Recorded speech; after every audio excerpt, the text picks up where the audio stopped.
Hello, I'm Dr. Anuj Chawla. I'm a foot and ankle specialist at Saksham Ortho. तो इस series में हम बात कर रहे हैं एंकल आर्थराइटिस के बारे में, और अभी हमने सुना पिछले वीडियो में कि हम इसको इवैल्यूएट कैसे करते हैं और क्या इन्वेस्टिगेशंस करते हैं। अब हम बात करेंगे ट्रीटमेंट की एंकल आर्थराइटिस के, और सबसे पहला ट्रीटमेंट किसी भी कंडीशन का होता है नॉन ऑपरेटिव। तो ये वीडियो हम डेडिकेट कर रहे हैं नॉन ऑपरेटिव ट्रीटमेंट ऑप्शंस के ऊपर। तो अगर देखा जाए आर्थराइटिस है क्या? आर्थराइटिस है जोड़ का घिसना।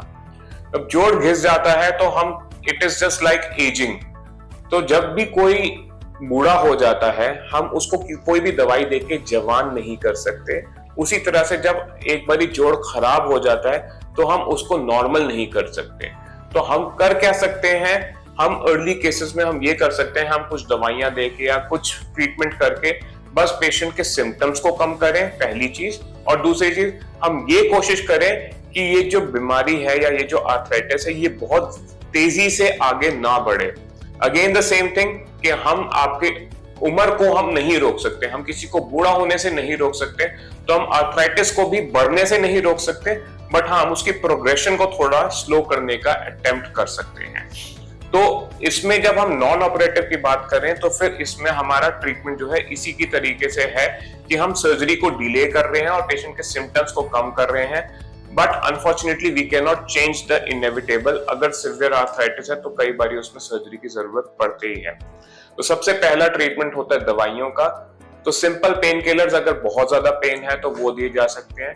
Then there are a lot of supplements which are available in the market, जैसे ग्लूकोसामीन, कॉन्ट्रोइटिन, कोलाजन सप्लीमेंट्स या रोजेप एक्सट्रैक्ट या कुछ मेडिसिन जैसे डायसरिन। ये सब चीजें एंकल आर्थराइटिस का जो इन्फ्लेमेशन होता है उसको थोड़ा सा कम करती है और उससे हम ठीक कर सकते हैं।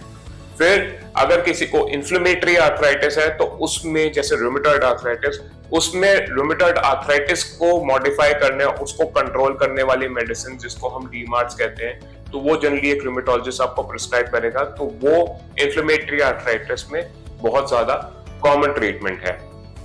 इसके अलावा जो ट्रीटमेंट होता है वो होता है किसी तरीके का सपोर्टिव डिवाइस। तो अगर पेशेंट को टेढ़ापन है तो उस टेढ़ेपन को हम जो है थोड़ा सा कंट्रोल करने के लिए या उसका प्रेशर को डिस्ट्रीब्यूट करने के लिए हम कस्टमाइज ऑर्थोटिक्स या इंसोल बनाते हैं या बनवाते हैं, जो कि बेसिकली जूते के अंदर डलने वाला पतावा है। तो वो पतावा पैर की शेप के हिसाब से बनता है ताकि उसका प्रेशर डिस्ट्रीब्यूशन ठीक रहे और उसकी वजह से जहां पे ज्यादा प्रेशर आ रहा है उस पर दर्द कम हो और वो थोड़ा सा ऑफलोड हो जाए। सिवियर केसेस में कभी कभी हम जो है बूट्स भी देते हैं पेशेंट को, या फिर बड़े बड़े AFO ऑर्थोटिक्स देते हैं जिससे अगेन उसके ऊपर प्रेशर जो है वो कम रहे। उसके अलावा अगर पेशेंट का जूता जो है वो हम उस तरीके से मॉडिफाई करते हैं, क्योंकि एंकल जॉइंट में स्टिफनेस है, तो जब भी एंकल में मूवमेंट का अटेम्प्ट होगा उसमें पेन होगा, तो हम शूज पेशेंट को रिकमेंड करते हैं कि वो ऐसे पहने कि जिसका नीचे से जो सोल है वो कन्वेक्स हो या वो थोड़ा सा कर्व्ड हो, जैसे बोट शेप्ड, जिसको हम कहते हैं रॉकर बॉटम सोल। तो rocker bottom sole generally recommended होता है अगर किसी पेशेंट को आर्थराइटिस हो।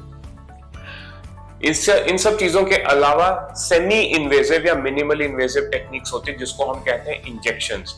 तो इंजेक्शंस का भी काफी ज्यादा रोल माना जाता है एंकल आर्थराइटिस में, but we have to take it with a pinch of salt, क्योंकि वो डिजीज को बिल्कुल खत्म नहीं कर सकते।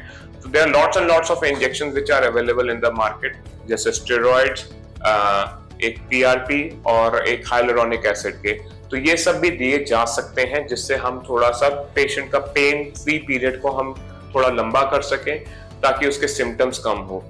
बट अंडरस्टैंड दिस थिंग कि ये कोई भी चीज जो है ये आपका आर्थराइटिस को खत्म नहीं कर रही है, ये सिर्फ ये कर रही है कि आपके सिम्टम्स थोड़े से कम रहे, थोड़ा कंट्रोल में रहे और आपको सर्जरी की जरूरत जो है वो लेट पड़े। तो ये सारे के सारे आपके सिर्फ सर्जरी को डिले कर रहे हैं। तो अब हम नेक्स्ट वीडियो में ये जानेंगे कि अगर हमने ये सब कुछ कर दिया और ये सब वर्क नहीं कर रहा तो फिर सर्जिकल ऑप्शंस क्या हैं। Thank you very much.